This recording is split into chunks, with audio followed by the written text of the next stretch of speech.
I'm absolutely delighted to be joined by a man who is held in very high regard, not just by Evertonians, but all the clubs he played for. He made 155 appearances for Everton, scoring 5 goals, registering 12 assists, with just a few yellow cards along the way. Gareth Barry, it's an absolute pleasure, mate. How's things? Yeah, very good, thank you. Nice speaking to you. Still the dust is still settling really on the retirement, and I'll be missing it definitely for weeks to come now. Yeah, I'd imagine so. And I mean, I could do a full-length podcast on the fantastic career that you've had, but considering that we've only got 10 or 15 minutes, if you wouldn't mind, take me back to when you first joined Everton. I mean, I remember it well. It was a very hectic deadline day, which saw us announce yourself on loan, midfield partner James McCarthy, and of course, Romelu Lukaku. You were a league and multiple trophy winner with City, and you were part of a very good Villa side before that. What was it that drew you to Everton, and what was the move like? Yeah, I remember I wanted to just keep playing football. I wasn't ready to be a squad player at Man City. I'd rather move on. And Roberto Martinez, once he heard that, he was straight around my house, to be fair to him, trying to sell me Everton. And I knew Everton had a great history. And to be honest, it happened pretty quickly. I called him that night and said, I'm ready to join on loan and have a season there. So, yeah, it was tough getting over the line. I remember being parked outside Finch Farm and thinking, is this ever going to happen? Because it happened really late. James McCarthy was in the same situation, as was Romelu. And it turned out them 3 signings there were a real good move from the club, because we went on to have a great season that year. Yeah, definitely. And I mean, I was only young, but I do remember once upon a time you were touted to replace Xabi Alonso at Liverpool. Was the red side of the city enough for you? Well, that move just never happened, really. It's all Liverpool fans seem to mention to me is that I made Alonso leave the club. Well, I'm not sure that's the reason, but yeah, Rafa was really interested in signing me.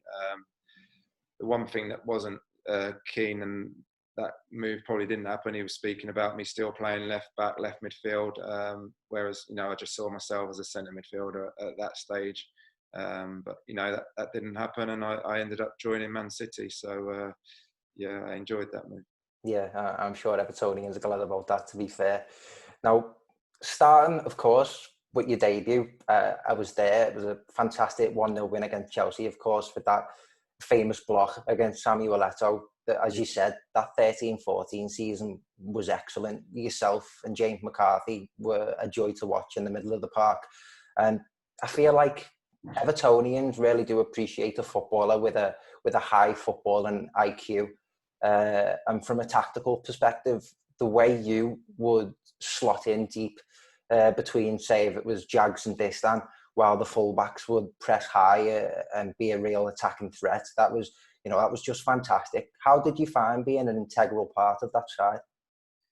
Yeah, it was. I always put the pressure on myself. I knew I'd come to Everton sort of later on in my career, and there may have been doubts that I'm just trying to get another season all ticked out. But for me, I knew I had something still to prove from the first game, and I had a tough pre-season that year. I didn't really do much. I was a bit unfit, so thrown into I wasn't expecting to start that game at Chelsea. So no, my football experience got me through that game.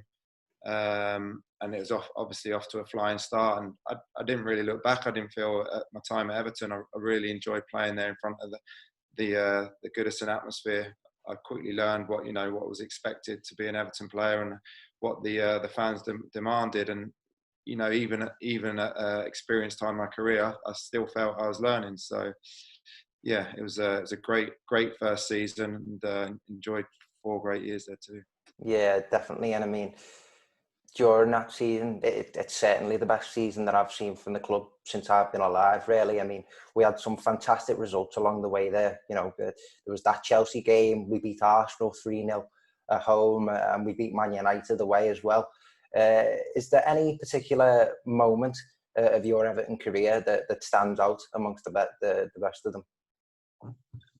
No, I just feel that whole first season. I think when you look back, I think it was 72 points we got, and most seasons that'll be getting you into a Champions League spot. I just felt we were real unlucky the performance we put in not to achieve that. But no, it's hard to pick one special moment. Maybe that win at Old Trafford was special because it's something that the club hadn't done for a long time, and sort of give the players that season a lot of belief going forward. Yeah, definitely. And as you say, 4 years at the club. And as his remaining seasons, we had, of course, a run at Europe, and we made 2 cup semi-finals in the same season too. As a consequence of that, I feel, you know, the league position did suffer, and now Barcelona boss Ronald Koeman come in. You know, there were a lot of different factors that came into play, such as, you know, Idrissa Gueye signing for us. But how did things change in your final seasons at the club? Yeah, those times you spoke about, the club definitely wasn't ready for European football to be challenging in the league as well. I felt it really affected. Although we put in some great performances, the consistency of them just suddenly started to go away. And you know, Roberto, you know, found himself under a lot of pressure in the end, and you know, it was finding it tough to deal with the expectations. Yeah, so he signed me at the club. So you're always disappointed when a manager leaves that brought you to the club. But it was great again to work under a new manager in Ronald Koeman. I think he had big reservations if you know, me at my age, that I personally felt that he didn't think I'd be playing a part. So again, to prove another manager wrong that you could still do a job was great for me in a squad where he was signing other midfielders too. In Schneiderlin, Garner was at the club, James was still there. So for me to still to play a part in that last year with Ronald Koeman, and for us to finish, you know, in that top 6 again was a great way to have my last season at Everton. Yeah, most definitely. I think that's one of the things many people will remember you for, is just being, you know, a consummate professional and, you know, a really intelligent defensive midfielder there. And of course, to look at rounding up now, I mean, Everton have got the club that you finished your career at, West Brom, coming up tomorrow. Have you been keeping tracks on Everton since Carlo Ancelotti taken over? And what do you make of these new signings that have seemed to have changed the club? Yeah, obviously I keep an eye on all my old clubs, Everton being one, and I just feel that he's had that first season, Ancelotti. He's been clever and realised what he's needed. The 2 signings speak for themselves in the middle of the park. He's obviously felt that there's a bit of a soft centre last season, and teams were possibly playing through the middle too much.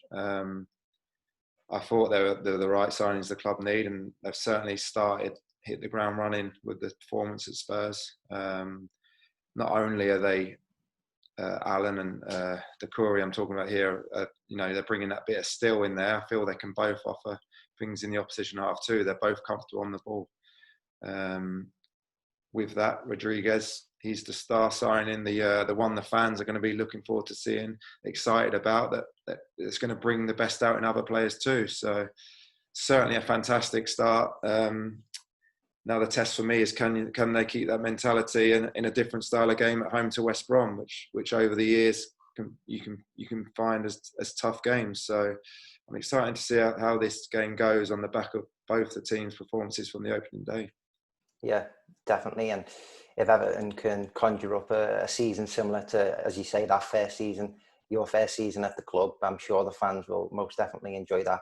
Gareth, it's been a pleasure to talk to you, mate. Thanks very much for your time. Well, nice speaking to you. Take care. Take care, man. Cheers.